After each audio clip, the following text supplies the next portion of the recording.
So before our group leaves the stage here, can we just once again thank Rhys and the entire panel for a great session. Thank you very much.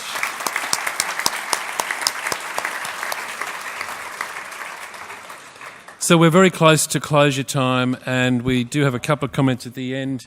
But before we do that, because Geraldine was bad as a child, we've given her a task to try and pull the whole day together and give us the sort of one-stop shop messages, the take-home messages for today for all of us. And I'll ask Geraldine to just give that vignette right now.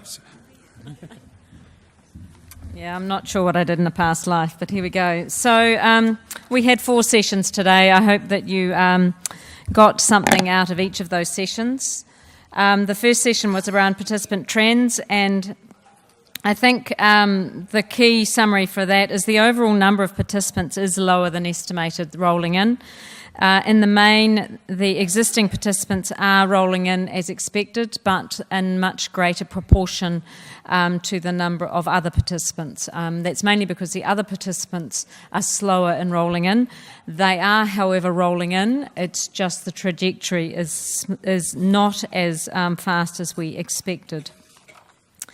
The other key area in that first session was probably that, as we've been discussing, the majority of funding is committed into the core supports area, and 73% of plans are activated in 90 days. So, and 44% plan utilisation. So there's some a few sort of key things around plan utilisation that we touched on. I think there's something in all of that I want to put in a word of warning around the information in the booklet and the quarterly report. You need to look at that data quite carefully. There is a wealth of information in the quarterly reports, but you have to read it and make sure that you actually understand what it's saying, and sometimes don't leap to conclusions on what it's saying. Have a conversation with other people, because they may have insights that you don't, it was a little bit like the conversation Rhys and I were having about his calculation of whether he thought the scheme was affordable.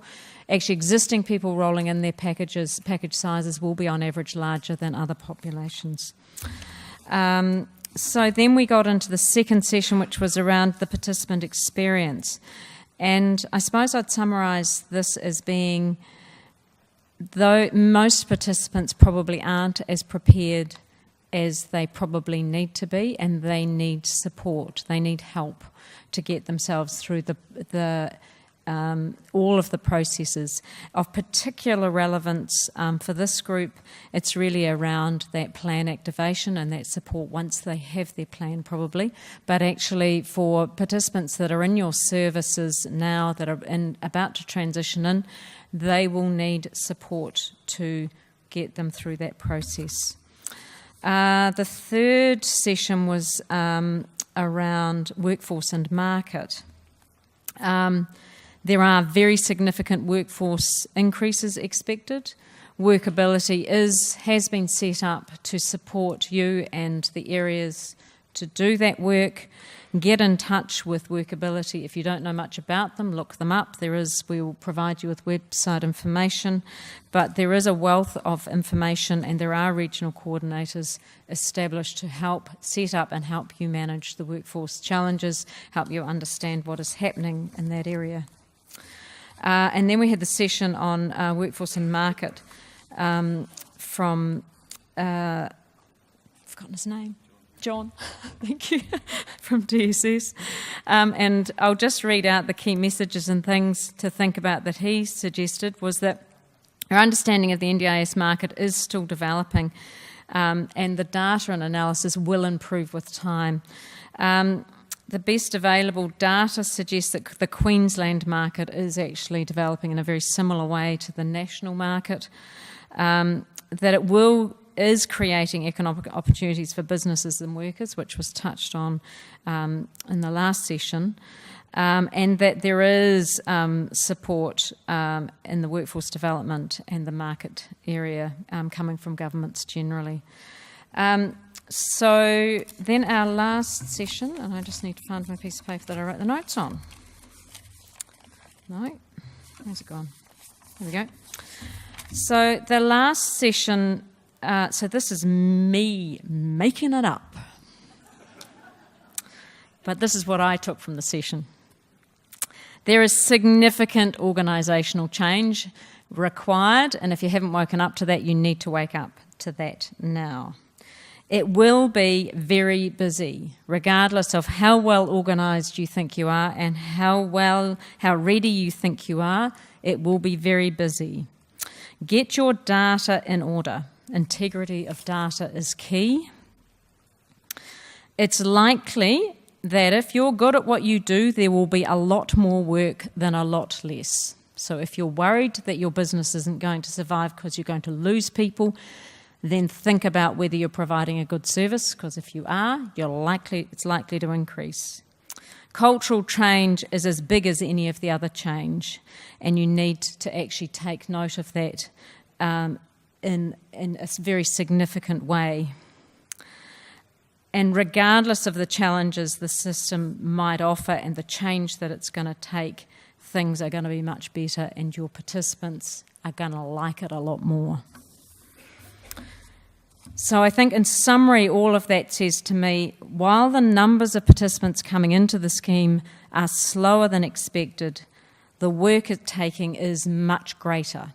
So it might not be the numbers we were predicting, but it's still a large amount of work. Participants want and need help, and in particular from you. It's early days, and there are a number of challenges that will come into this. It's a new scheme. Things change. Things will continue to change. Don't expect that it will be static and that the initiative, the National Disability Insurance Scheme and the way it's operating will be consistent over the next few years. It will continue to develop and morph and change, so you need to be agile. That, I think, is my summary. Thank you, Geraldine. I'm now going to call upon the Director-General to close proceedings, but before Michael comes up, a couple of administrative details. Those that really enjoyed today and liked it that much and you want to do it again, this will be happening again on Friday in Cairns, and then indeed next week on Wednesday in Rockhampton. So if you want to be at that or your colleagues need to be at that, we can still take bookings. The slides you've seen today, the booklets and other material and publications you've seen as part of the presentation material and handouts will be all on our website. We will do a special e-blast that really gives an e-blast to this whole topic and indeed some of the things that we got up to today, and hopefully we can get that message out to everyone as well.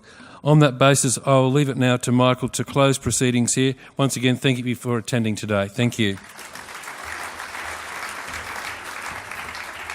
Everybody, I'll be very quick.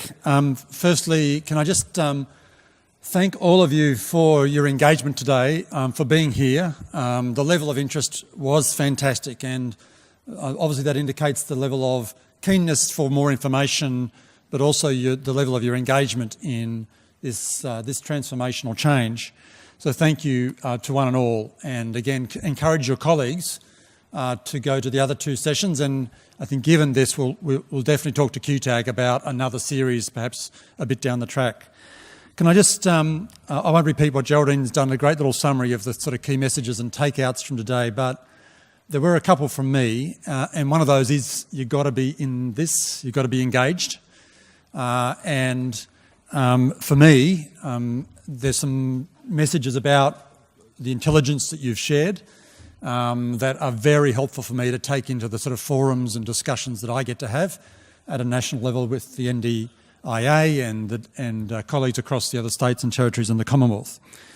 The other one is that we will continue to sort of source and discuss this through the Queensland Transition Advisory Group. It's a very valuable vehicle. Again, there's some information about that on the website. There's reps from the providers and participant, consumer, community organisations feeding in this very rich experience about what we're seeing and learning. And we'll revisit, I think, what's come out of this forum and these three forums at the next QTAG meeting. And look, finally, to Judy, I can assure you that if there is a bring forward for those areas that are starting 1 July, it won't be 2 months. We're now 9 months away, and we are absolutely convinced about how critical it is for the NDIA to have its footprint and its partners on the ground, especially the local area coordinators, because no doubt we would have been in a better spot in Queensland if more of that had been on the ground earlier. But nonetheless, that's now happening, and we're really looking forward to that. And look, finally, I think there were two lovely things that were said. Jody said, we're better together, and that's such a great truth. And Peter's little mention at the very end about take care. So please, all of you, take care. Thank you very much for joining us today.